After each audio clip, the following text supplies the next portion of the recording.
I'm so excited. These are nice mics. I can't even hear myself breathing. Right. My mics, you can hear yourself breathing. That's why I need a fluffy one. Don't touch Are we it. live? It's going to be amazing right now. Ready? All right, we're going to start recording on the mixer in 5, 4. Praise the Lord.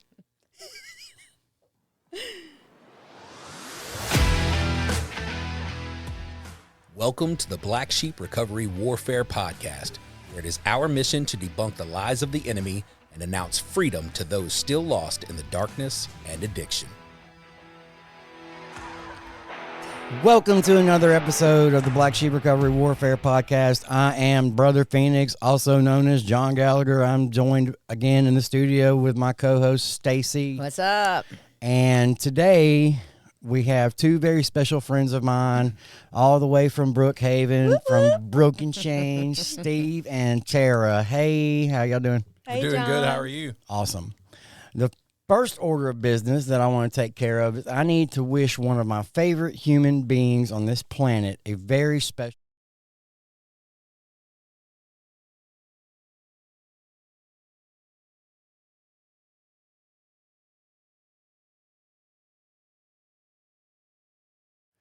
And unfortunately, behind that, we have a little bit of sad news. I found out this morning that a part of our CR family passed away this morning.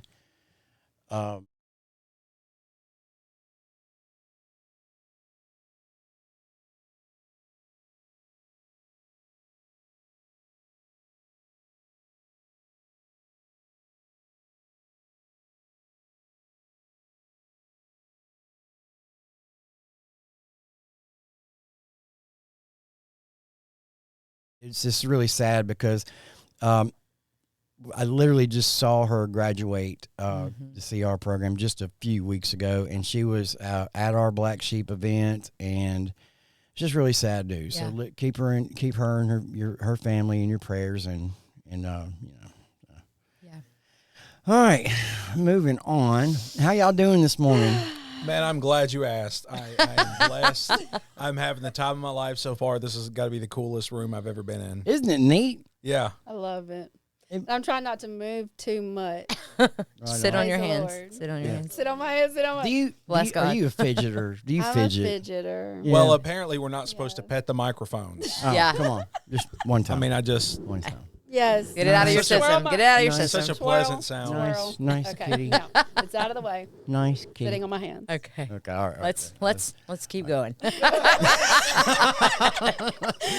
This is gonna be a fun episode. I Yeah, gotta we're going to tell. have a blast. This is gonna be great. All right, so let's get into it. Where do y'all want to start? Let's start with you. Okay. Let's start with you. Yeah, you go first. Yeah, you go first. No pressure. No pressure. Where did it all begin? Like, let's start with like some of your fondest childhood memories. Okay, so my mom and dad were teenagers when they had me. And I don't know, you got that? They were teenagers when they had me, and they were trying to work and learn how to have a family. And me and my brother were staying at an at-home daycare, and some things happened at that daycare that just set me for a loop. What exactly? What type of things? Sexual abuse. From the people that were watching over y'all? Yeah. Yes. And, I mean, as you can tell, it's still, I'm 42. Yep. I've been in recovery 11 years, and it's still, Mm-hmm. but, I mean, by the time I was rebellious as a child. By the time I was 11, 12 years old, I was drinking, hanging out. I was 11, my boyfriend was 17. So I just lived that life. I just didn't know any different. Yeah. You learn to normalize the abuse that happened to you. Well, Yes. we Yeah. talked about this in the past. These are like trauma points and trauma Correct. scars. Mhm. So I mean, Yes. you're literally 11 years old, and even at 42, it still has that that Yes. little trigger. So It is. what you're saying is that time does not heal all wounds. It does not. Uh-huh. It does not. Correct. But I did. I started hanging out with some friends, or so-called friends, in South Jackson. I stayed with my mom and my stepdad, and then I would visit my grandmother in South Jackson. And so I had friends here, friends there, and I would rather be with my friends in South Jackson because we had a lot of fun. Yeah. Hold on now. Well, I mean, you're 42, I'm 47, and I grew up in South Jackson. What part Yes. of what area was that? So I was like 12 years old with the police on the side of the road at Savannah Street, Trailer Park. Oh, that's my neighborhood. Yeah. Running from the police at like 12 years old. Yeah. Which felt normal, right? It's just like, okay. We're just hanging out. Yeah. Hey, the police are coming. Let's go. Yeah. I mean, we just threw our hoodies on. We might know some of the same people. We do. I'm sure we do. I know we were saved for such a time as this. Yeah, sure. But I did. I started hanging out with just. You ran with an older crowd. I did. And I did. And you know, so that's where you were at. I did. But I, through that, trying to act like the abuse didn't happen, but not having anybody to talk to about it, not really even knowing how to talk about it. Bottling it up. I mean, they did. My parents, they tried. I went to charter hospital. I went through therapy. I tried to figure those things out, but it was so scary that I would rather just be high. I would rather just drink. I would rather just get attention. Yeah. I would rather do anything other than to try to face that stuff. And I have to jump in because it never failed. And I like, this is what I do for a living, right? Alcohol and drug therapist. But it never ceases to amaze me how when someone starts to tell their story, you see all of this stuff as what laid the foundation for what came later. And I don't know if I've ever shared this before, but I heard an analogy when I first got sober about, how the world views those of us who are in addiction. And it's almost like a fish on a hook, right? Yes. The world sees our behavior trying to get off of the hook, but they never see the hook. And so the hook is the neglect, the abuse, the abandonment, like all of these things. Yeah. But why are you doing what you do? exactly. Yeah, oh my goodness, you have no morals, you have no values. And it's like, now hang on a second, because there's a hook in my soul. There's a reason I'm doing this. Exactly. Does anybody care to see to the root of why I'm doing what I'm doing? And so, but, I got married. We had a baby. I tried to, just be the best person I could be in the middle of that trauma and trying to act like it wasn't there. But like we were talking about earlier, the more I tried to act like it wasn't there, the more it was. I mean, and that turned into, it's funny, going back to my childhood, I can look back now and see, like, everywhere that I moved, like the pastor's daughter would be my best friend. And I'm like, I would be going to church. Or my grandmother, even though we didn't go to church in my home, they would always send the church bus to pick us up. Or my grandmother would take us to church. How do you Or, interpret that? She's a church magnet. It's neat. She's it's a neat magnet. to look back now and see God with me the whole time. Yeah. And it plays into that because, in one of these drunken party rages, I got high and I had a bad trip and I blacked out, completely black for like 18 hours. I had a friend of mine sitting with me. Nobody wanted to take me to the hospital because everybody was high. Yeah. Okay. But there was something happening. Like, they didn't know if I was dying. We didn't know what was going on because it was pretty rough in the beginning. And then even in the end, I remember thinking, okay, I'm just going to be blind. Like, I remember my friend trying to get me to write something down or trying to bring me back in. And I've never been the same since then. Like, I joke around, but it's serious that God saved me with 2 brain cells left. Like, he did. Wow. Like, I was driving down the road in addiction with these 2 brain cells left. I mean, I got 3 little babies at my mama's house wanting me to come home and be mama. And I just needed to not deal with, not only the pain from my past, but this thing that I have created at my own hand for so many years, and so I was driving down the road one day and I heard, turn around, in a whisper. I wasn't at the altar. Nobody was praying for me. Like, I heard turn around and it stunned. I knew it was God. Yeah. And I slammed on my brakes and flipped around in the middle of the road like, Yeah. like, this is really happening. you know, and I ended up going to a church trying to figure out what was going on. Like, God's obviously drawing me in, but I'm in the middle of my addiction. Why would he do that? Yeah. Like, and I love that now because nobody did that for me. Yeah. Yep. Going back to what you said, something about a root, right? So this is something we talked about yesterday. I think it was yesterday.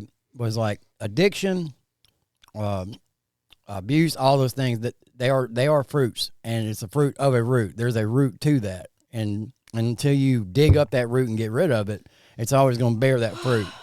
Yes. Follow me? I might have Yeah. set that up, and I might Well, have butchered no, it, that's but great. That's one of the analogies that I use with my clients. I'm not an artist. I don't draw, but I draw this really just like kindergarten level flower for my clients. And on the petals of the flower, I write addiction, because addiction is not the problem. right. That you have to go down to the root, and the root is all of the things that you've been talking about. Yeah, that's Yes. right. It reminds me of kudzu. Have you ever tried to mow down kudzu? Yeah, it just comes right back. I don't and- mow the grass personally, but you In know. North Mississippi, man, we had this stuff everywhere, Yeah. and it would just consume everything. And no matter how many times you burned the field off, it didn't matter how many times you mowed it down, it would just keep coming back. And it's exactly right. And twice as twice as much, Yes. yeah. And the more you try to ignore it, just the more it's fertilize the new there. kudzu is what Right. you've done. Yeah. And What that's we- exactly how addiction works. Yeah. And what we ignore will continue.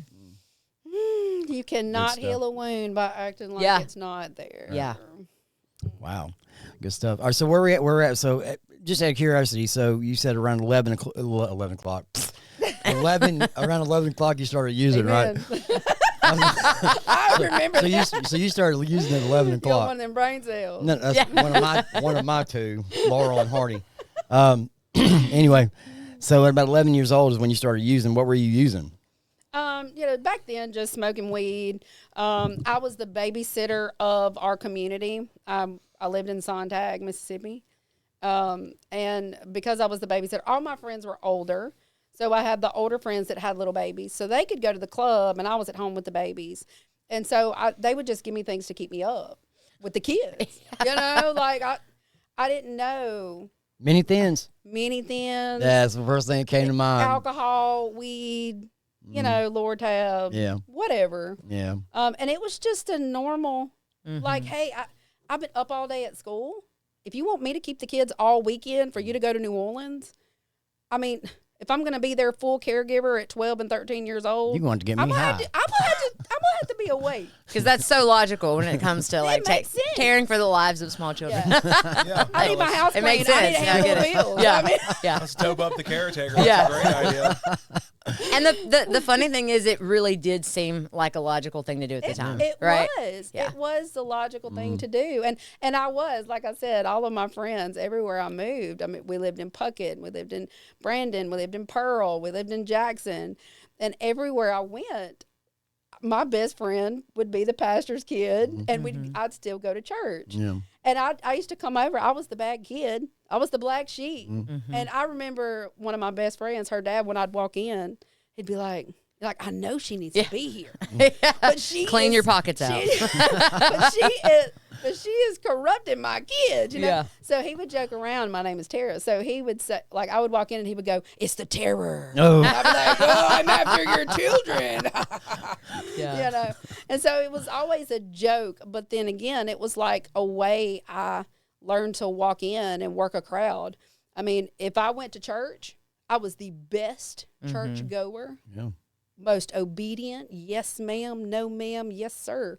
We went to a rock concert. I would jam out until Yeah. my head almost fell off. You know what I mean? If I would, no matter where I went, I learned how to just blend in because I didn't want to have to face what I had been through. I think as people in active addiction and even sometimes in recovery, until we figure out that this is a thing that I do, we're chameleons. We're adapters. I can adapt to whatever situation that I walk into. And is that a trauma response? Is it? Well, it kind of makes Yeah, sense. who that it would am be. I? What do I even really like? And it's about identity and it's about acceptance. I can tell you this. I've lived Yes. throughout my addiction in those 3 decades. I lived all over the country. And everywhere I lived, the drugs might be a little bit different, so I conform to it.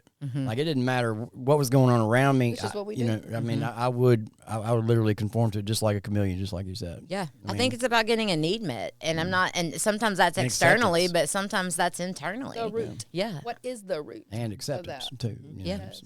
I mean, I would go as far as to, change the way I talked or even I can kind do of it on dress like command. them. You know, Change the way I dress. Change the way I Change dress. the kind of music I listen to. Like, what do you absolutely. like that? Okay, I And- like that too. Yeah, I love that. Yeah. Why are we in our Oh, 40s that's my just jam. now realizing Who and we are. How long have we been like, that's my favorite song. Me too. Yeah. Yeah. I love Chinese food. Me too. I mean, you get used to that. It's the hurt, the habit, and the hang up. Yeah. I mean, you get, and when you find out what it is, when you pray and you say, God, search my heart. I want to know what is wrong. And then you got to get rid of that log before you can help somebody else. That's right. That's a big deal when you look that Yeah. log in the face and go, so at least 99% of this is my imagination and my presumption and me trying to fit in and me needing approval. And I'm really trying to work the crowd. And all I'm really saying in the root is, I want to be a part of a family. Yeah. I know I'm supposed to be part of this community. I know but who am I to be able to let go and just let God do that? Right. Can I just let go, or am I just going to keep trying to fit in wherever I go? Yeah. I want to go back to something that you said, because I think that we were going forward with your story, but you said that you were driving down the road and God said turn around. He said, turn around. So what was the end result of that? Like, why did you turn around? So at that time, my mom had come and picked my kids up. She took them home with her. She was like, I've raised my kids, but I do not want them to find you dead. And I don't want you to, I don't want them to be suffering just because you're going through this right now. I had called a friend in Florida, and I was at a bottom, and I said, I can't live anymore. I got the kids' birth certificate, Social Security cards, everything laid out right here. Come pick up the kids, and at least they'll be somewhere safe. And instead of her doing that, she called my mom. And my mom and my stepdad owned a private investigating business, and he was the police. And they were the ones that I did not need to know any of my business, And so when they pulled up, they didn't just take the kids. My mom took the kids. My stepdad took me to Brandon to get some help. I mean, he had to wrestle me to the ground because I wanted to die. I was fixing to say, so what you're saying is that you were prepared to end your life that I was day. prepared to end my life, and they took the kids, and it was on that same road after all of that happened where I heard God's voice. Yeah. And I ended up going to a church. I just drove around looking for a church, and I went to Christ Church in Laurel. And when I walked in, one of the biggest drug dealers in Laurel had gotten saved. I love that. And he was on fire. I mean, maybe a year.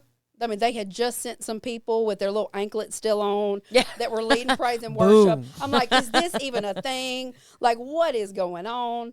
And so I got saved on a Sunday night. God was already drawing me close, okay, because I already heard his voice. He led me here. But I got saved on a Sunday night, and they did CR that they called Dying to Live because it had a jail ministry in there on Monday nights.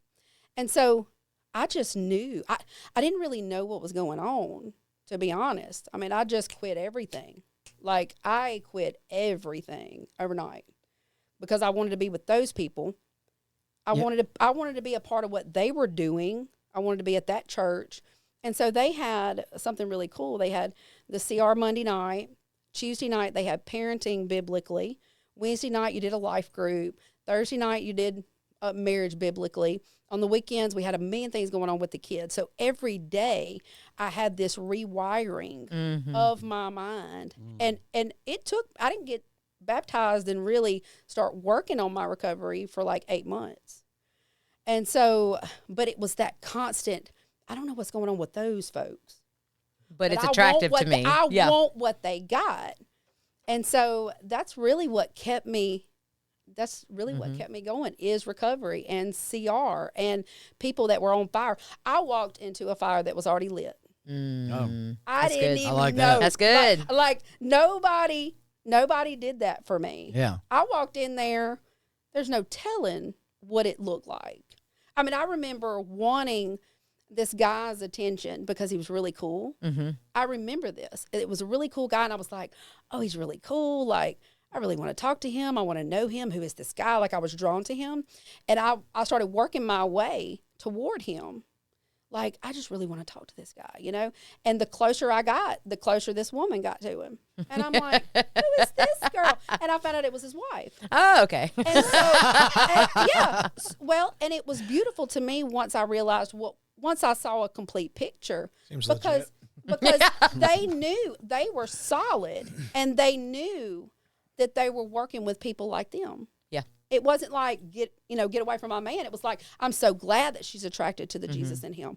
I'm so glad that she wants to be a part of this. And I don't want to just push her away. Yeah. I want her to just know what's really going on. They were gentle with me. Yeah, I love that too. 'Cause I think that we get to a place, hopefully, in our recovery where I'm now able to not just look at the behavior, but I can look at the pain that motivates the behavior, and I can be empathetic towards the pain that's motivating the behavior instead of just like, what's your problem? What's wrong with you? You're talking to my man. Why Get are outta you here. acting like that? That's not Jesus. Yeah. Yeah. So, but yeah, I did. I got saved, started doing recovery very aggressively. I had no desire to drink, smoke. I mean, God took all those desires away from me I overnight. think we skipped a lot of over all that. What exactly were you on? So mainly pain pills. This was 11 years ago. So this was when opiates and all of that was just huge coming on the scene. I had a few surgeries, and mainly when my baby was born out of C-section, I had a lot of complications. So I was going in and out of the hospital with those complications. And when I went home that last time, they sent home OxyContin and all of these big pain pills. Yeah. And so I was drinking. I was a drinker. I was mainly an alcoholic since, for as long as I can remember.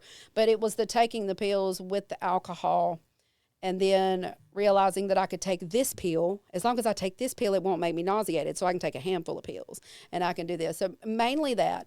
But ecstasy, that was one thing. I don't even know all of what we did that night that I blacked out. Yeah. But I remember taking a handful of pills. I remember taking a couple ecstasy tabs. I remember drinking. I remember those things. But right before I got saved, it was at the church where I would just wanted to be a part of this fire. I started looking up how to. They had given me Dilaudid, and I had heard some people say, "Well, you can do some different things with this," Yeah. And I started looking that up, and I found a chat room that showed you how much you could do, how to do it, how not to die, and people encourage him. This is how we're going to do it, and I was like, okay, I can. And I really was in that mindset. Just like he told me to turn around when I was ready to end my life. This was in the church. I was one step away. But it was that next recovery meeting. It was that next Sunday. It was that next thing that I wanted more than that. Whole different chat room. Yeah.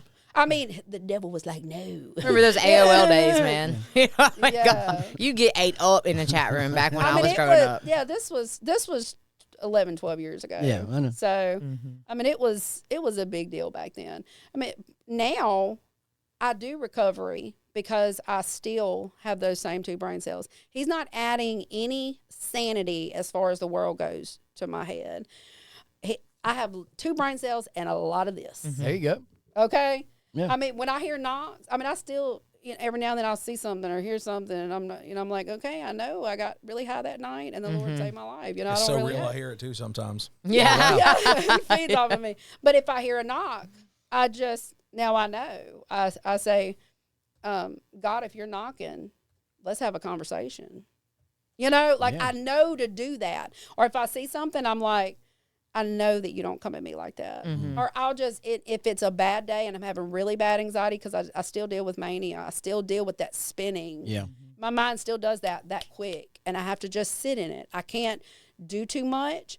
People will be like, oh, she's lazy. She's been at home all day. And her house is a mess. No, I'm trying to stop in the mania to let my mind catch up. Yeah, you're literally trying to cope. I'm literally having to do this because of all the pill, mainly the pills and the alcohol. I have a lot of tummy issues. a lot of tummy issues, and I have a lot of joint issues, rheumatoid arthritis, osteoarthritis from all the wrecks that I had and all these things. And the doctor's like, the only way that you are not going to do pain management is if you lose weight and get your head together. Like you, and I do this. I don't have any, and that's not to say some people don't need medicine. Every day I go, I really need medicine, y'all. I really need medicine. But it's in those times that I get to practice. It's in that valley. It's in that, I'm spinning again. Okay, Lord, if I'm going to spin, I'm going to spin with you. If I'm going to read this like a freaking crazy person in my mania until it stops. And it has benefited me. Now, when you say mania, are you describing bipolar disorder? Bipolar disorder. Okay. I am bipolar. Okay. So the highs are high, Mm-hmm. the lows are lows. Mm-hmm. But, in the low, I used to just sit in it. Yep.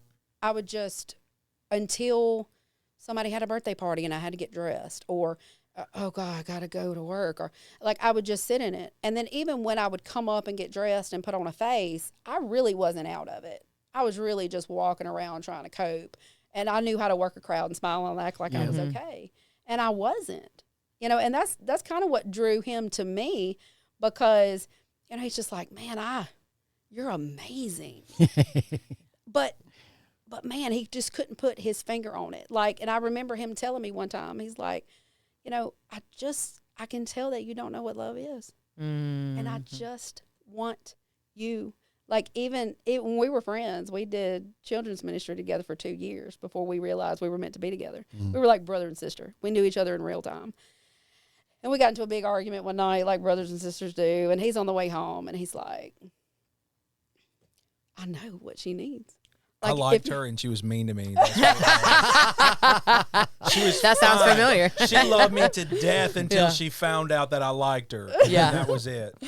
That's familiar. That sounds And that's familiar not to me. the I thing. get Could've- that. I You are could've not played- going to be the next one. I could have It played the hurts me. game like all the other guys do, but I'm so brutally honest about things that I just say how I feel. And she was really precious to me, and she's like, oh, you like me now. And from that point on, she was mean to me, and I finally had enough. Yes, and that was the real deal. Being could have mean been to him. she could have been swooned and dated and all that other mess. And I went to God. I was like, God, I love this woman. If you just give her to me, that's it. I'll just love her forever. I'll just love her and take care of her. And the next day, I was the most precious thing she'd ever seen. He did. The Lord just was And- like, and I was like, you could have had it. You could have had the traditional way, but I went above your head on this.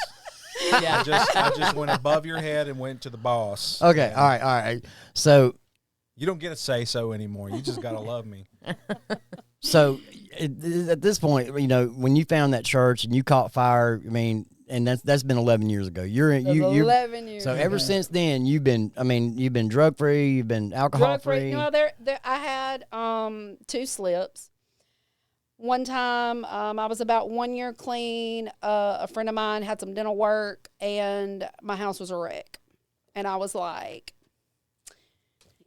can I buy a couple of those? My house is a Get my wreck. house I really clean. need to clean my house, And I found out really quickly that I was a new creation, because I was like, I'm just going to take one and eat a sandwich. And I'm like trying to, I don't want to be sick to my stomach. Yeah. I don't know.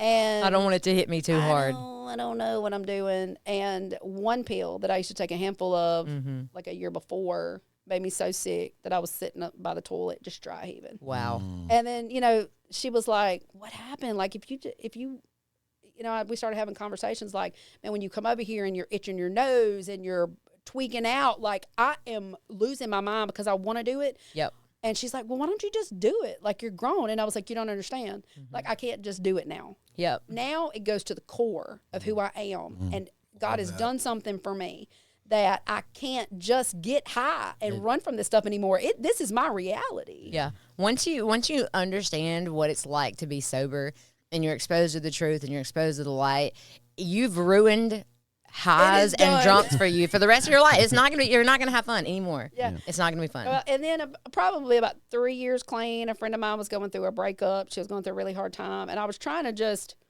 lighten the mood, and she got something to drink. And I was like, girl, I'll drink with you. We'll forget him. We're just drinking and having a good time. And I remember, I got a little buzz, and I remember sitting in the truck like, What are I'm you sick. doing? I'm sick as a dog. And then whenever we got together and we started dating, we went through a lot of loss in our families and our community at one time. And I remember, I'm like, okay, I've got to get out of my head for a minute. Like, I'm about to lose my mind. My valley was really, really low. And I went and bought some beer, and just the smell of it. Yeah, I get that. I'm like, I used to just, yeah, and it's crazy. and just the smell of it made me sick. Well, I I prayed for her too, man, because I knew she was going through a lot of loss. This was when me and her were just friends, and I was so afraid she would go back to addiction. Oh, I was Like so she close. comes so far, and I was so proud of her. But I realized that, hey, people are people. Yep. And Mm-hmm. you know those coping mechanisms you had before. And so what I prayed for is that if she ever tried to drink again, it'd make her sick to her stomach to no end.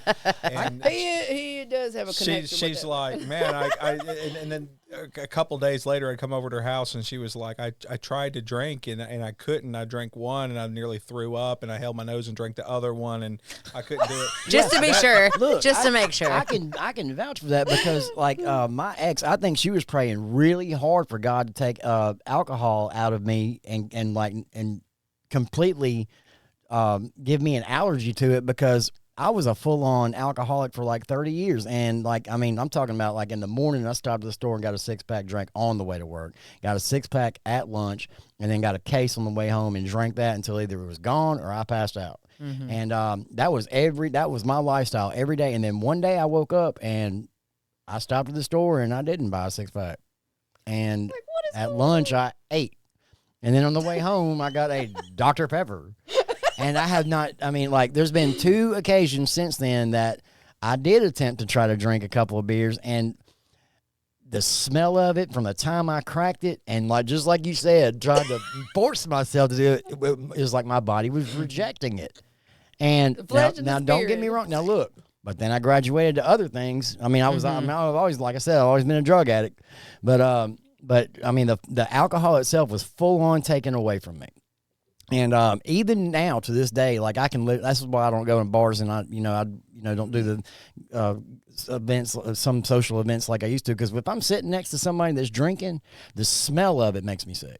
Mm-hmm. And I'm like, and then I get to thinking, I'm like, is this what I smelled like all those nights next to her? It's like this is what she had to deal with. Ugh, that's bad. See, and I can't from believe. a woman's perspective, or just somebody that is bipolar, deals with that stuff, I feed off of people. Like, I want to be around people. I want to be a part of this community. I want people to like me. I want to love people. Like, I want that. And so if I go to the bar, I'm going to just be trying to be in that place. It's not just the smell of it that throws me off anymore. Now it's just this, I want to be around people that I can vibe with, because I'm going to vibe with you. Mm. I'm going to vibe. She said, no, listen. No, listen. Listen. Yeah, I believe you, sister. I am going to vibe with you wherever I'm at. Mm-hmm. I'm going to pour my whole heart into it.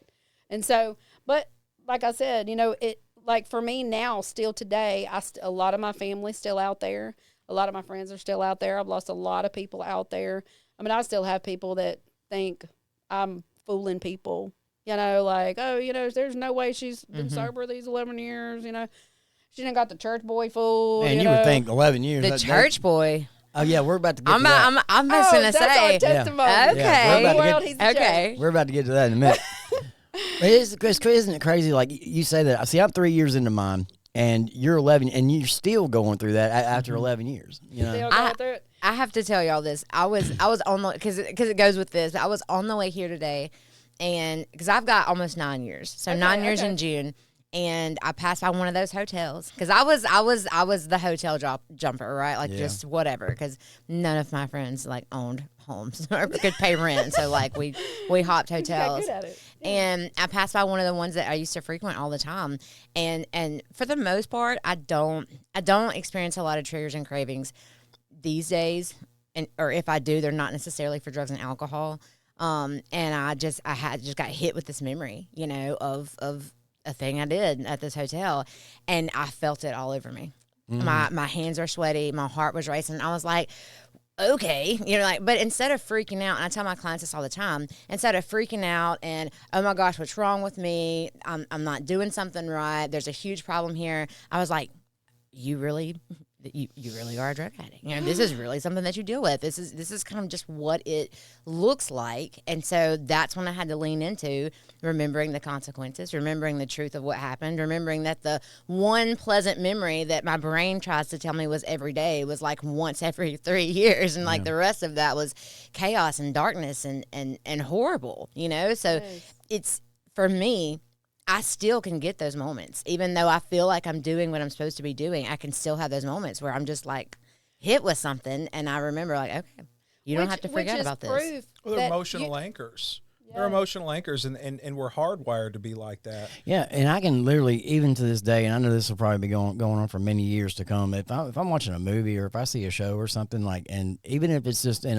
an ER or something, and somebody's getting hit with a needle, I have a shudder go through my body, like a chill. Well, and it's almost like for me, like I was about to say, it's like a reality that even though you've overcome and you have the answers to some of these things and you are qualified to lead, I mean, somebody like me, I still struggle. I would come to you and say, hey, how could we do this naturally? How could we do this? I can't do this anymore. I may make a phone call to you like that. But it's moments like that that you realize that you need me to overcome too. And that's part of your journey. Yeah. It's part of you understanding you're not just doing this thing because you want to be famous. Like, this is working because you want to understand, because you do understand. And I want people to understand. And you know that you're a part of this.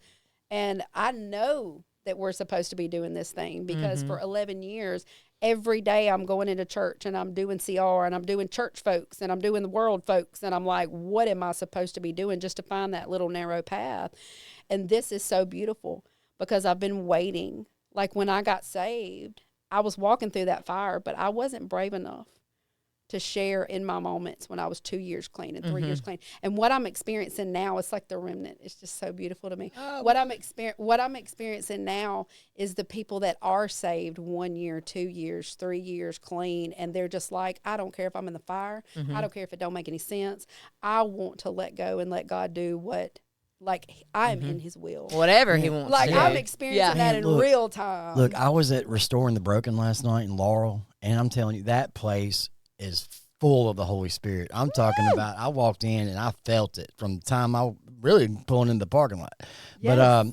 But like, there was this dude sitting in front of me on the front row, and he was by himself. And they don't do coins there. They do these cool little bracelets. Yes. And I'll get my 3 years literally on March 11th. And Scott made a big deal out of it. I just mentioned, I was like, man, I wonder if they'd give me one of them cool little multi-year, And so I wasn't even going to say nothing about it, but he's going to, pipe up and do his thing. But there's this dude sitting in front of me by himself on the front row 24 hours. And he was excited. I'm talking about excited, man. And I got a feeling from that, I got a high from that. You remember that. Yes. So I talked to him. I gave him a big hug. I was like, man, I'm so proud of you, dude. And he's like, man, I can't get to where you're at. 3 years. I was like, one day at a time, bro. You're going to get there, man. Just keep this up. Keep coming. Keep doing, stay on fire like this, man. And he's like, I'm just so tired of that lifestyle, man. And it's like he just got woke up. Yep. And I love that. Well, and just to be able to be a part of that, because I understand discipleship. I understand why church people do what they do. I have a third-generation pastor husband. You know what I mean? We're about to get to that. Just to help you a segue. I know I keep saying that. But I know, like, when I go, well, the church folks do it like this. He's like, I am a church folk. And I'm like, because there is a way that Jesus shows us that it doesn't make sense to anybody else. And do we even care about tapping into that? Do we care about getting to the root? And do we care about doing what God is telling us to do today? And in that discipleship, I really do believe that God brought us together to bring that into light. Like, discipleship is spending time with him. He shows us. He does things that nobody else can do in those first few years where it's fire. And not that people aren't praying for us and people don't love us and they don't want to steer us in the right direction. But like right now, I have two best friends, okay? One is super free.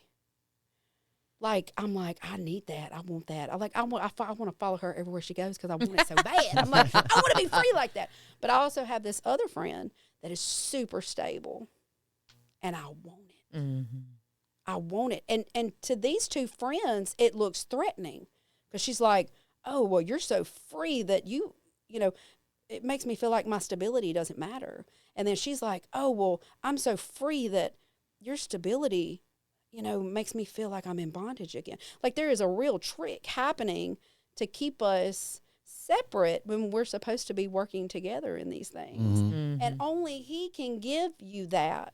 So when I say the church doing this, man, I think it's so beautiful if we could come together as the church and as the addicts and as the people. If this could be just like Aubrey and Brandy, they're not like, they are so amazing how they are. I mean, he was up there on the stage and he was like, I've been clean so long I don't even remember, but this is so freaking exciting. Like he just got saved with everybody. Why can't we experience that? Why does it have to be the church folks know what to do, like the professionals know what to do, but they don't want to be a part of this? Yeah. And why is somebody getting saved in a year a threat, or they don't want to know what to do with these people and they don't know? Like, why do we have that separation in the church? Because we're all the church. Why aren't we working together? And so I know we're coming to that conclusion. Like, man, he's like, babe, I am the church. And I'm like, well, people are I know people. you are. Yeah. People are people. It doesn't matter if they're in the church or in the bar. They're still people. Yeah. And they're going to do what people does. Plain and simple. Yep. And I never hear people say, oh, well, I got work hurt. I'm just never going to go back to work. I never hear people say, oh, my gosh, I have bar hurt. I'm going to go join another bar now. But I hear that in the church. And so what is it? Is it an excuse not to plug into something? Or is it... It's a spirit of offense. I don't want to grow. And when I'm a part of this environment, I'm uncomfortable staying where I'm at because this environment is encouraging me to be uncomfortable and search for things. But when I'm in this environment over here, I can do whatever I want and I'm okay. Even though people are still people, you know, the same people that gossip and slander in the bars will also gossip and slander in the church. Although they may not be the same individuals, we're not the special snowflakes we think we are. We're not that unique. We are not that unique. You know, it's the same people, just different faces. And so when I came to the place and I understood that, and we're coming to understand that together. Let's hear a little bit of your story. Yeah, all right. My story is pretty simple.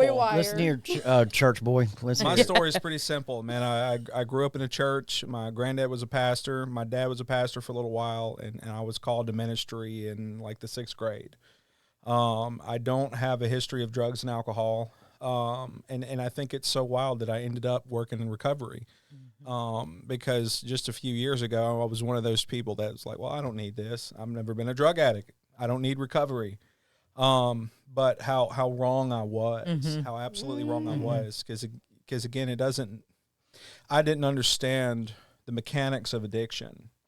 And through working with CR, I understand the mechanics of addiction. It doesn't matter if it's socially acceptable or not. Addiction is pretty much anything that holds you back from being the person God created you to be. There are things that put you in this feedback loop of insanity, and they negate your growth. Whether it's like in my situation, it's food addiction. Well, I look around me and I see, in honesty, other people that are struggling with the same thing I do, but we don't want to talk about that because that's offensive.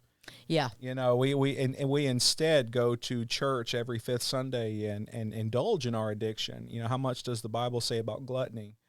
And so here I was in addiction, in active addiction. It was just socially acceptable, and I don't have to go to the hotel like you were talking about. I'm not going to have to worry about the police kicking my door in because I'm eating wrong.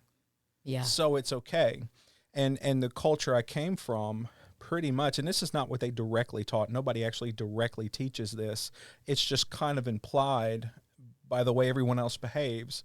As long as I walked like a good Baptist, talked like a good Baptist, and just as long as I looked a certain way, then I'm okay. Everything's great. I'm where I need to be. You don't look much like a Baptist. Yeah, I don't. Just saying. I love where I came from because it got me where I am today. But yeah, you're right. I don't. And as I went from youth ministry to recovery work, and I'm like, man, God, why are you leading me here? This doesn't make much sense. But whatever. I'm just, you hadn't steered me wrong yet.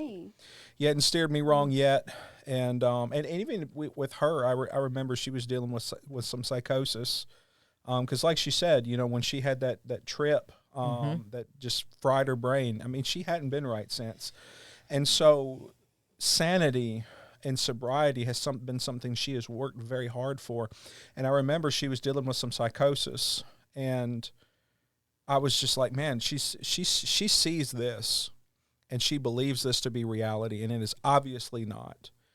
And if she's capable of this, then I'm capable of it too, because she's very intelligent. And if she's intelligent and she can see things this way, then what am I seeing wrong? Because everything I see looks like the truth, and it's obviously not, because my perspective is very young and it's very limited. At the time, I was like 28 or something. What 20-year-old knows anything? Come on. I mean, I thought I knew a lot. What 20-year-old knows? Yeah. It's like the more intelligent I become, the less I know, Yeah. I have to pause right there, because I love what you said so much, that I thought that everything I saw was the truth. I thought that everything I was thinking was the truth. And, you're talking about being in your early 20s, but what is the truth is that so many of us in our 30s, 40s, 50s, we still believe that way. That my perspective is absolute truth. I don't care what you think. I don't care about the facts. This is what I've always believed, and this is what I'm going to continue to believe. And we literally push out all of the people, all of the places, all of the opportunities that God is trying to bless us with, because this is truth. Yeah. 100% hardcore, not going to listen to anything else. You try to go against that and see what happens. I think it's called cognitive dissonance. Yes. And oh my gosh, I've battled that so much, because I've put every belief I have is on trial. Absolutely on trial. Every core belief I've ever had is on trial. And as I've done that, I'm constantly fighting against myself. Like, I really want to believe this, but man, there's some evidence that goes against this. Yes, you're speaking my language now, brother. So do I either do the hard thing and grow, or do I do the easy thing and stay the same? Well, I love feeling right because it makes me feel valid. But the reality is, being valid is worthless.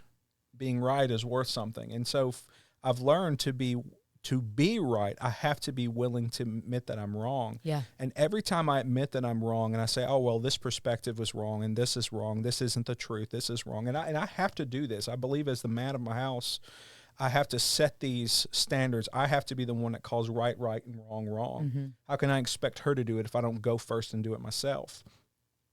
And so, and it wouldn't, just to chase this rabbit, it doesn't make any sense for me to say, hey, this is your perspective's wrong. You need to change. You're experiencing psychosis. When I'm experiencing psychosis myself, I just didn't have drugs. What's the difference? Yeah. The mechanism is the same. I have to go back to that. The mechanism is the same.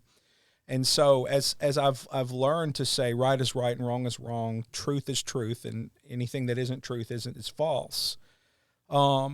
It's been so freeing, because what I've learned is my value is not based off of what I know, and my value isn't dependent on how right I am, how perfect I am. My value was determined by what Jesus did on the cross. Yeah, amen. Plain and simple. If God loved me enough to 2,000 years ago to put his son on the cross and be the sacrifice for my sin and my guilt, then I can be a sacrifice of peace when I say right is right and wrong is wrong, and truly seek to know what is truly right and what is truly wrong, and apply it to my life, and then be an offering of thanksgiving by my service to the church and my service to the world around me. Yeah. And I find, as I grow as a Christian, now that I've put all my core beliefs on trial, and if it's wrong, I throw it away.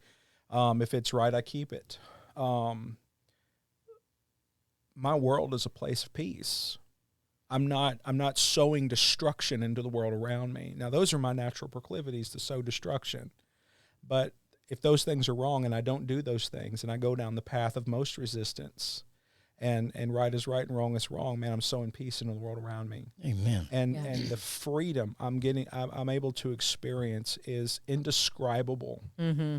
Just from 3 weeks ago, man, the place where I'm at now, I'm not the same person I was 3 weeks ago. And I love being in recovery, even though I've never messed with drugs and never did alcohol. I love being in recovery because I don't even want to call it recovery. I want to call it growth. Mm-hmm. It's a growth environment. It's an environment that encourages you to be something bigger than you were. We all have a hurt, a habit, a hang up. And my biggest heart isn't so much for somebody who had needles in their arm. My biggest heart is for the people who were like me, that sat in the pews their whole lives and never grew beyond salvation, because we were just told that, hey, as long as you look like your favorite flavor of denomination, you're going to heaven and everything's good, even though your life's a literal hell on earth. And as I've studied into hell and I studied into the Bible, what I see a lot of Jesus speaking to isn't the eternal fire that is hell as we know it. It's the hell you create on earth. And you just get to see that amplified in the lives of drug addicts. But it's always quiet and behind doors in the lives of Christians. We don't want to say that we live in hell. We don't want to say that our lives are destruction. Yeah. And, you know, when you look at the hellfire, that literally is addiction. It is a cycle of insanity that is over and over and over. And it's very out loud. It's very out loud. Yeah. And just the mechanic of addiction of its it's own. loud. Like the mechanic of addiction is just simply this. Like we were talking about earlier, the root. I do something that's wrong that feels good. Even if it's morally acceptable, or if it's socially acceptable, it's wrong, it feels good. All right, well, I'm not going to receive the consequence of that action until later. Well, later I receive the consequence of that action. Oh, and it feels bad. But there's a disconnect because of time. There's a time disconnect. So what am I going to do? I'm going to go back and feel good again. I want to numb that out. Instead of dealing with the consequences of my action, I'm going to go back and feel good. Oh, my gosh. That alone. Well, and then you rewire your brain to where your brain thinks that this is literally a behavior that I've encoded in my brain as what I need to survive. Yeah. Just like water and food. But, you know, everything, I'm hearing you say not being perfect, and then I heard you say the word freedom, and it reminds me of a session that I had this week with one of my clients, and she was kind of stuck in that place of, I have to fix all the things that I think that God is going to want me to change before I can begin my relationship with God and nurture that relationship with God. And I was like, hang on a second, like, let's talk about that. You know, is that the truth, or might the opposite of that be true? And one of the things that I always go back to is that before the foundations of the world were laid out, right? God knew he was going to create me, and he knew I was going to jack it up, and then I was going to come to Jesus, and then I was going to jack it up, and I was going to come to Jesus and repeat the cycle. And he chose to create me anyway because he wanted to. Yeah. Well, That's it. I mean, that's it. I have what he wants nothing to that do. he needs. I literally have nothing that God needs. He is holy and righteous and perfect and wonderful. And I'm over here with a bunch of filthy rags, like, what's up? You know, and God's like, I don't need anything from you, but I want you. Well, what's That's he it. most Except your interested heart. in? That's the only thing he wants is your heart. What's he most interested in your life? Why would he go through all the trouble to give us a moral standard, and then to give us consequences when we break those laws, and then to pay the consequence himself? What's he most interested in? Is it for us to find the perfect religion and walk a certain way and talk a certain way and, you know, behavior modify ourselves to death? Or is it growth? Because when, again, going back to the source code of who and what I am a man made in the image of the almighty infinite God. And when God created man, he said, it is good. And man had the same potential for evil as he did for goodness in the very beginning. Look at the source code. Look at the root of everything. And Adam could be angry. Adam could be hateful. Adam could be murderous. Adam could do horrible, unspeakable things. He could also do that same level of good as well. And so God created this man with all this potential, and he said it is good. And so what is there? What am I trying to achieve with this whole Christian thing? And that is to be like my God. And if my God is infinite, what part of me is infinite? Well, I again, look at the source code. I look at myself in the mirror and I see, all right, well, I'm obviously bound by space-time. I can't exist in the past, present, and future like God can. I can't exist over there and over here at the same time. I'm limited to this spatial area that is my body. So what a part of me is infinite, and it's my potential for growth. Right here, right now, what is infinite? It's my potential for growth. That's what I should focus on. And I fully believe with all my heart one day we'll get to experience reality the way God does. But imagine this. In the middle of our addiction, because we all struggle with addiction, in the middle of our addiction, in that cycle of insanity where we're not growing, if I was to give you all the freedom of the universe, you would still be the same person. You take a slave and give him all the rights and privileges of the world, all the riches, rights, and privileges of the world, he'll still be a slave in his head. You take a free man and lock him up in the smallest cage, he's still a free man because he's free here and he's free here. And that's what I want to achieve. If I had all the riches of the world and I was the most spiritual looking person that ever existed, I would jack that up too. You know, but I was still a slave in my head, what would I have accomplished? When I look at myself the way God does, God doesn't look at this evil, wicked person, even though I've done evil, wicked things. Even if I haven't done the action, Jesus said, if you hate somebody, you murdered them. I mean, murdered people are walking around. There's a lot of maybe people watching me. Hey, I might have murdered you. You never know. And so why would God say that is good if it wasn't for the potential? And what I want to achieve is that potential. I want to experience life and reality the way God created me to. Mm-hmm. And if there's anything holding me back from being that person, I believe that's why David said, search my heart. Here he is. He killed his best friend, slept with his best friend's wife, knocked her up. And he has a separation from God. He's like, man, search my heart. If I'm capable of this level of wickedness, what else am I capable of? What else is in here that needs to be purged out? And that, for the most part, is my testimony. You know, I could talk about where I was and how ignorant I was in my 20s, and we all can say that. We all did stupid things when we're trying to figure life out. Mm-hmm. Our parents dictated our lives. And at one point, our parents said, hey, be free, you're grown. You know, some of us, that was earlier than others. Some of us have a better foundation of others. Let me grow up in a trap house, and I guarantee you I'm going to emulate my reality around me. Okay, what did I do with that? I had a solid foundation, surrounded by Christians. My parents were Christians. My grandparents were Christians. No drugs and alcohol. What am I going to do with this foundation? All right, well, I get out into the world, screw some things up, and then and now I've figured out the direction I'm going with my life. That's most testimonies I hear. Doesn't matter how rough and rowdy it was, that's most testimonies I hear. And so this is the hand of cards God gave me in the life, and in the poker game of life. This is the hand of cards God gave me, and some are good, and some are lame cards that we don't want. I'm not going to hand it back to him and say, all right, well, God, I don't like these cards, give me some new ones. No, I'm not going to do that. I'm going to play this game, because you can have the worst hand and play the best game. You ever, I don't understand much about poker, but I've seen some people play, and I'm like, I know that hand was not a good hand by the expression on everybody else's face when you laid it out on the table after you won. That's how I want to live life. I want to take what God has given me and make the most of it and grow into the person he created me to be. Mm-hmm.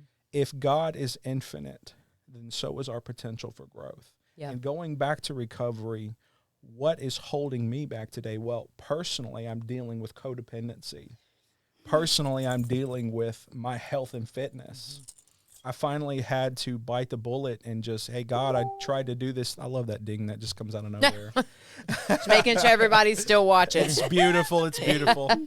But I finally bit the bullet and went to the doctor, and I was like, man, I'm really struggling with my diabetes. I need help. Yep. I need help. You know, I've tried so hard to do this on my own, and I'm going down a positive path, but you know, this sugar I'm dealing with is holding me back. I see the cycle of insanity that I'm in, and I was like, man, I need help, and this resource has been available to me. So, and bite the bullet and take the help. And now I'm back on track doing what I'm wanting to do. Yeah. Trying to become the person that God created me to be. We have a body, we have a mind, we have a spirit. You know, why don't we minister to all three of those? Yeah.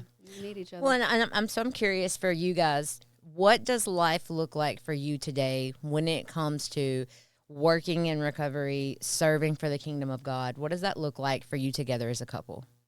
Well, for me, we do broken chains. We're point of contact for broken chains, which is just a biker enthusiast. They love riding bikes, and the ones that don't ride the bikes, the associates, we're like the pit crew. Mm-hmm. We plan the events, we do the social media, we have their back, and we put their testimony on file, and they just ride and share their testimonies.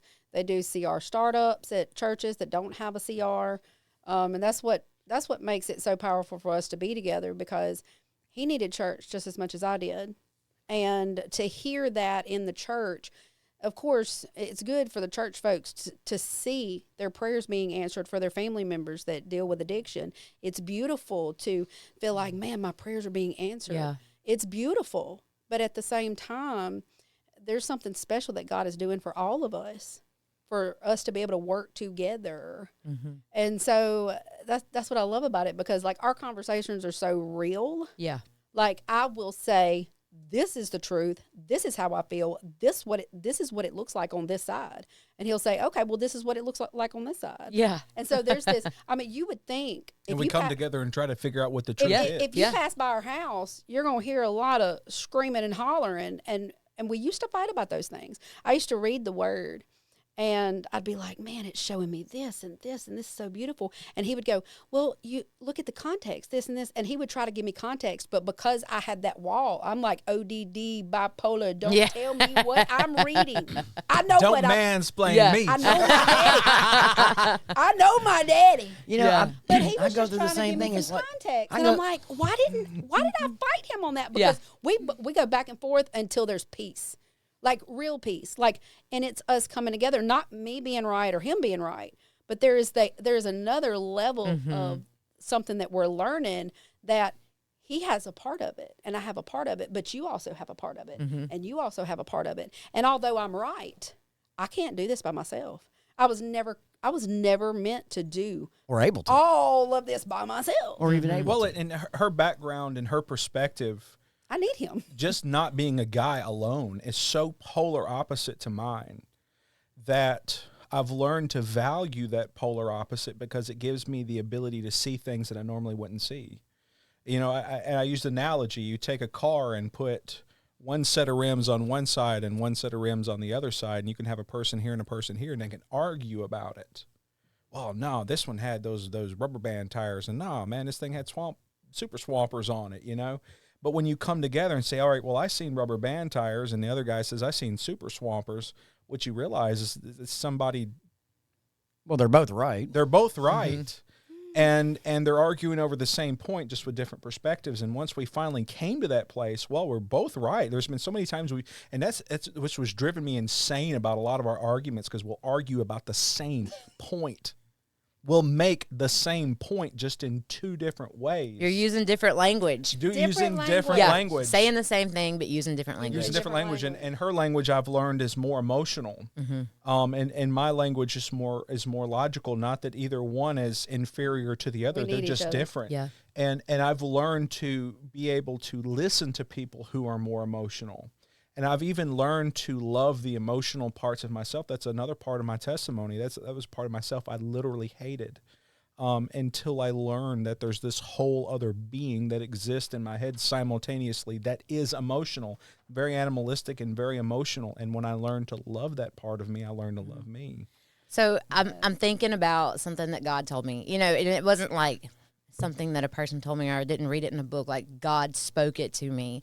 And it was years and years ago. I don't know if you guys remember Amendment 26, but I'm not going to go off on what that was. But it was like a huge thing. And I was all on Facebook, and I was like, la, la, la, la, la, la. Like, this is the truth. You're stupid if you don't understand the truth. How can you call yourself a Christian if you don't understand my perspective on this?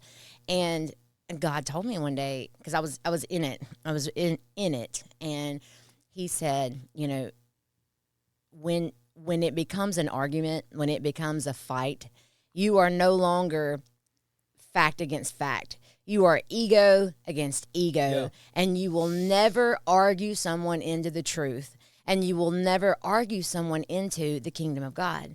It doesn't work like that. And ever since then, you know, and even in the big book of Alcoholics Anonymous, it says that we cease fighting anyone or anything. And I learned a long time ago that sometimes I have to give you the right to be wrong. And I don't have to correct you. I don't have to correct you, you know? Oh, and we do that naturally.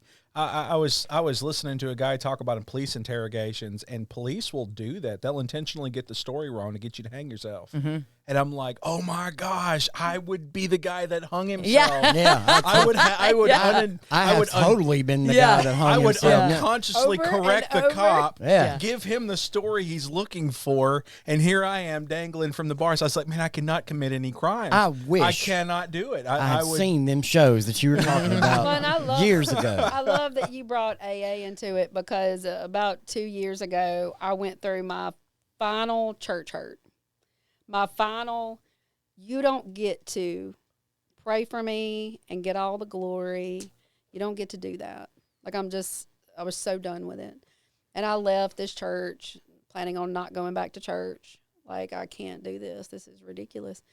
I went to AA. I drove downtown and I prayed and I said, God, I don't know if this means I'm supposed to be doing this by myself. I don't know.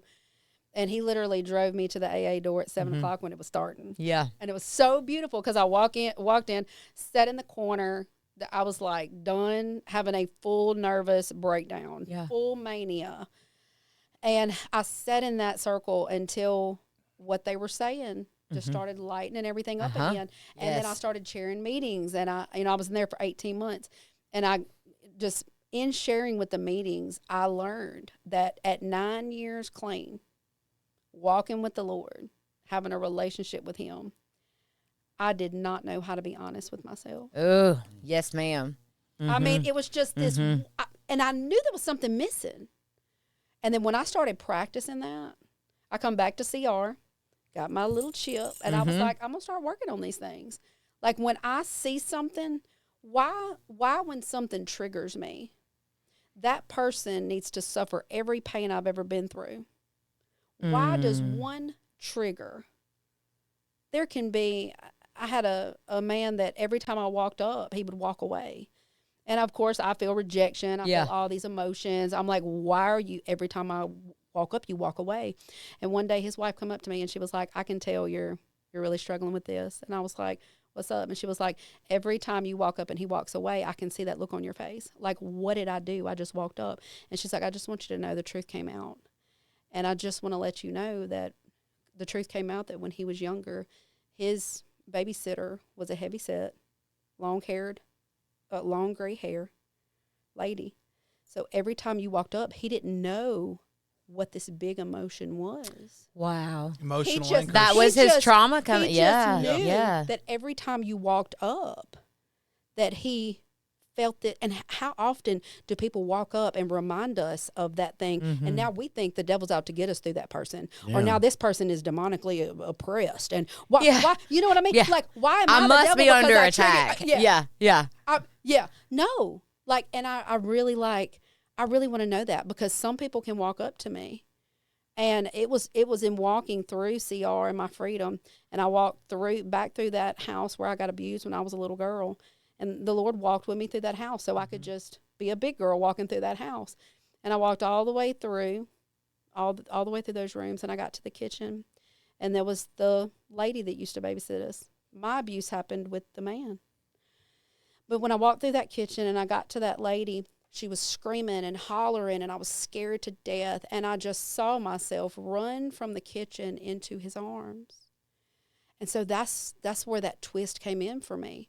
I was running from her because she scared me into the arms of my abuser, because he was my safe place. And so now, with a man, every time a man would try to give me that safe place, I would go, And every time you feel safe, you feel, it's connected to that what are you emotional really, anchor. what are you really trying to do? And this is when I was like 4 years old. Like, only God can show you the depths of that. But the beautiful thing is about bipolar and about being, having these mental things, God makes beauty from ashes. Yeah. And so it's so beautiful now, because my low, I know that he has made a way for me to go that low, like as low as you can go, so I can learn something and I can bring it back up. I bring this gold back up. He gives me manna. I'm like, oh my goodness, I understand now. And so when I'm around somebody, instead of them triggering me, I'm like, This must be about me. something's going on that I want to tap into, because I want more light bursting through my darkness, you know? And when I get on that mountaintop, I don't want to stay up here because I'm scared to come down here. I want to bring that gold up on the mountaintop. I want to tell people about what God is doing for me. Mm-hmm. And then I want to come back down to reality. Yeah. Because we're supposed to bring heaven to earth. Well, and I'm reminded, and I guess I'm just this, you know, an AA infomercial here, but it's just been so impactful for my life. And there's one thing that I was thinking of was that spiritual axiom. I don't know if you remember hearing about that, and I'm going to paraphrase it, but basically it's that if I find some person, place, or thing unacceptable to me in that moment, that it's about me. It's not about them. Something in me is being triggered. Something in me is coming to the surface, and so instead of, like most of our society, in and outside of the church, like, this is all about you. Look at how horrible you are. Look at all these things that you're doing. I can take a step back from that and say, something's coming up in me, and I can grow, and I can change, and I can have freedom, and that person can God can deal with them. It's not my responsibility, you know? Exactly. So, yeah. Of that, and that, when I ran back into his arms and he was my safe place, I remember crying out to God. I was so mad. I was throwing a fit, and I was like, so you're telling me that my safe place, like he would even watch the 700 Club, and I never could watch that. I didn't even know what the show was until, you know, I got saved, and I was brave enough to watch it. And I was like, so you're telling me the man that was my safe place from this mean woman was watching a show about you while he was hurting me? Like, what is that? And as I'm crying out to God, I'm like, that is so twisted and demented. Like, what is this weird, sneaky thing? And he's like, what happened to him? Well, and it's You know what I interesting mean? to me I'm when like, you- whoa, not to excuse it or say it's okay or anything. But to like, provide some context. But man, what happens to somebody for that to twist, where this girl that needed a safe place is now somebody I need a connection with, like you would your wife. Like, it was already twisted before it even twisted with me. Like, what happened to him? You know, it taught me how to forgive. Yeah. And that I have a purpose, that I have to really see what's going on when I go in my valley. I can't just go there and snap out and get numb. There's something I can learn there, because there's light bursting forth through deep, dark stuff like that. Yeah, that's so good. Very good. Wow. This has been incredible. I'm But speechless. broken chains, broken chains, broken chains. Yeah, hang on. Yeah. We have a All right, broken so chains let's Facebook talk about page broken too, y'all. chains. Yes. This is my favorite subject, by the way. Hit me with it. It's motorcycles and Jesus. You just don't get any better than Yeah. That sounds yeah, definitely. Well, I remember when I first met y'all. I met y'all in McGee at the Recovery Fest about a little over a year ago, or about a year ago. And I remember seeing y'all walk in, and I was intimidated, but at the same time, I was intrigued, because the intimidation came from every other biker I've ever been around in my life has been scary, you know? Yes. So, and then I to do see, need him to look scary, all those people that. and then to see y'all, you know, walking into an event like that, and then see the Jesus just oozing off of you. And I believe, you know, when we were introduced, it was immediate hugs. Yeah. Immediate. You know, I'm like, it was immediate hugs, and I'm like, I automatically loved you both, and didn't even know anything about you, because y'all ooze that Jesus. You know, you ooze that Holy Spirit. So, and every time we've been, and we're very close now. I mean, we're pretty close. Yes. And every time I've been around y'all since, it's just been like, it's like seeing family. Yes. And I feel at home. That's now my moral compass, is I know that we need each other. The devil, of course, wants to kill, steal, destroy, and divide, but I know we're meant to do this thing together, and I want to be finding ways, like he says, he's like, don't take it. Don't be threatened by people that are different. He's like, man, think of the 'Cause they're opportunity. people, He's too. like, find a way that you can connect. You can connect with anybody. Well, think about Here's this. the This thing. is Here's the thing. It's just like what this, you know, not just Broken Chains, but the podcast and a lot of CRs that I've been to is about. It's it's almost like we're our own type of entity of church, you know. Yes. Yeah. You know, because it's like we're sleeved up tattoos, piercings, I like that you pointed to me when you said that. I God did appreciate it. that. Yeah, and you know, the multicolored hair, and these are my people. Yeah. You know, and I love this, and we even accept those that, I mean, with anybody. It doesn't have to be sleeved out tattoo. I mean, you could literally walk in with a suit, you know, on, and like you just walked out of a Southern Baptist church, and we're gonna love the poo out of it. Yes, You know? yes. So I want to hear the origin story of Broken Chains, how it came about, and then and where it's going. Well, the origin story of Broken Chains started with a guy named Jeff Stoltz, and I believe he's up in north of South Carolina. And he started Broken Chains, and then Broken Chains became a part of Celebrate Recovery. I mean, just a marker came out of nowhere. It's pretty awesome. No worries, he's good at this. Okay. All right, let's do this. So Broken Chains became a part of Celebrate Recovery, and is a big part of Celebrate Recovery, and that's when I got involved. I love the biker culture, but I remember what Jesus says: you can't walk the fence. You can't live in the world, and you can't serve two masters, because you're going to love one and hate the other. Mm-hmm. And I know emotionally I would be driven towards the group of people that would allow me to get away with whatever it is that, you know, I would want to get away with. But I love bikers, and I love the biker culture. Man, the first time I ever got on a motorcycle, I was like, this is my life forever. Yeah. This is it. This is it for me. This Yeah. is what Not I'm my going to life be. forever. It was a Chinese 125 motorcycle, and I run that thing until it literally fell to pieces.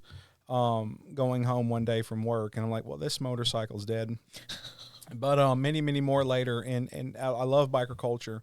But I knew that I can't join a club, because if I was to join a traditional MC, I can't walk with Jesus. I can't walk with Jesus like I want to, because again, you can't serve two masters. And there are a lot of Christian groups out there, and I'm not throwing anything at any of them. But it just is what it is. Broken Chains works with all recovery. So when I found So it out makes about sense. Broken Chains, for one, it's not a club, and I really like that it's not a club. And at the time, it was a part of Celebrate Recovery. Well, as the years progressed, the leadership decided to make Broken Chains its own independent thing. So now we're our own organization, and the reason for that was so that way we can service all Christ-based recoveries, whereas before we was just limited to only being able to work with Celebrate Recovery. Mm-hmm. So now we can service all Christ-based recoveries, and we can partner with them. And what Broken Chains really does, it's not about the patch. You are not the patch. A lot of the guys in the biker world would call us buy-ins, because we literally buy our patch off the internet, and we don't have to go through a prospecting period. And that doesn't settle well with a lot of guys, but you know, I tell people it's like this: your recovery is what makes that patch valuable. I didn't have to work for salvation. I didn't have to go through a Christian prospecting period for salvation. Jesus took me as I am. And through my desire to want to grow, that's what makes my relationship with God valuable. That's what makes my Christianity valuable. If I would have just bought in and not done anything with it, then what's my faith worth? Absolutely nothing. I love that so much. But as I've grown as a Christian and I've invested in my faith, then, man, my faith is worth something. My faith is worth a lot. My faith is worth everything to me. And that's kind of what our patch is worth. And it's also an opportunity. It's a like conversation piece. right before we came here, this lady behind the counter, biker culture is interesting. It just is, because it's so elusive. It's so quiet. You know, unless you're in it, people aren't going to talk about it. You're not going to walk up to, you know, an MC and be like, all right, you guys tell me everything there is to know about your club and your life. Tell me all your It's so business right interesting. now. And they're not going to tell you. They're going to give you very little information, because a lot of that is hush hush. You got to be a part of it, or you're just not one of them. And so the opportunity for conversation with people comes up all the time. I get on my Harley and man, people see this patch and like, man, what is that? Well, I love it when they say, what gang are you a part of? What's your gang about? And I'm like, oh my gosh, yeah, you totally don't know anything because you don't call them gang. So this Gang, isn't gang. like Sons You of don't Anarchy. ever call them Gang, gang. Yeah. So this isn't like Sons of Anarchy. Yeah, this you're, ain't- you're running drugs and, this and ain't- women and guns. You're running Jesus and the Holy Spirit. Yeah, Yes. and even And with it's those guys, intriguing. you know, People are they're- like, y'all look like you're bikers, but you're nice. Yeah. I Yeah. love it. What to do well, with and most of them, I've met quite a few of the 1%ers, and they're the nicest guys you'll ever meet. Mm-hmm. And you'd be surprised how many family, of them for you real. talk to because you don't reckon unless they're on their bikes, you're not going to see them in their cuts. Well, think about it like this, man. So, but 3,000 years ago, when Jesus was walking the earth, man, like put it in a modern perspective, in terms of who he hung out with then, who we hang out with now. He might be right. He might just roll up at the synagogue on a Harley. Oh, he totally would. I mean, he'd be hanging out with the thugs and the gang He would. members He would. and the He drug would addicts. definitely be on a Harley. Well, and it's cool too because we've been at events and there are people that are a part of that biker culture. They'll come up and be like, what are you doing? Like, what are you a part of? What are you doing? And it even gives us an opportunity to talk to them. If it's a guy by himself, I'll walk off just so him and Steven can have a conversation. If he has a girl with him, I'll talk to her while he talks to him. And it just gives that opportunity for freedom just to say Jesus. Yeah. And know Yeah. that you can't imagine what God has done before they got there, who they've lost, what they need, Yeah. what they're praying. This is so beautiful just to be a little part Yeah.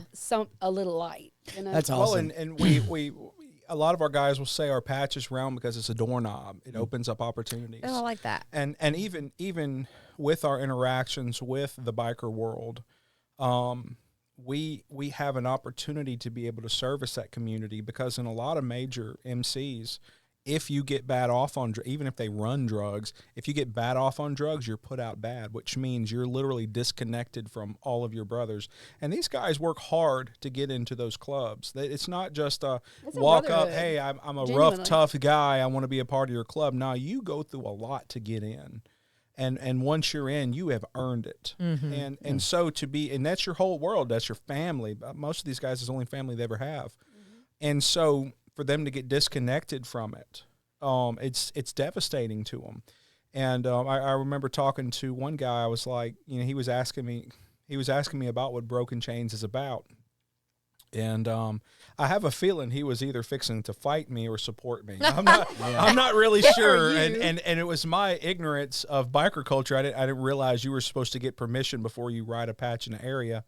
And thankfully he liked what I said and he supported me and he still supports me to this day. Yeah. And I remember telling him that I was like, man, if any of your guys ever get put out, you can send them to us. You can send them to us and we'll get them plugged One into phone recovery. call, we can have them in a Yeah. recovery And so- center, on therapy, and so- and send them back home. Instead of this guy getting thrown to the wolves and you can no longer talk to him and he can no longer be a part of what you're doing, he has an opportunity to be able to recover and get over this addiction. And you don't have to lose a brother and your brother doesn't have to lose a Makes a family. way through Okay. anything. That's so All right, good. so we're almost out of time, and I hate to cut this short, but to wrap this up, though, how would somebody get in touch with you guys to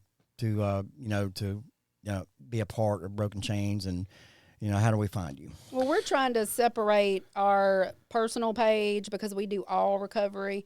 We're trying to separate that with Broken Chains JC Mississippi. We share a lot of the main stuff on our page, the Broken Chains JC Mississippi. You can find it on Facebook. We share events there. If you guys have a recovery and you're leading and you need somebody to share a testimony, our guys have a testimony on file. They're ready to go. We can ride out as a group, make it something cool. We can also come together to any church that wants to celebrate recovery. We can share our testimony, do a CR startup, get some people ready to do that.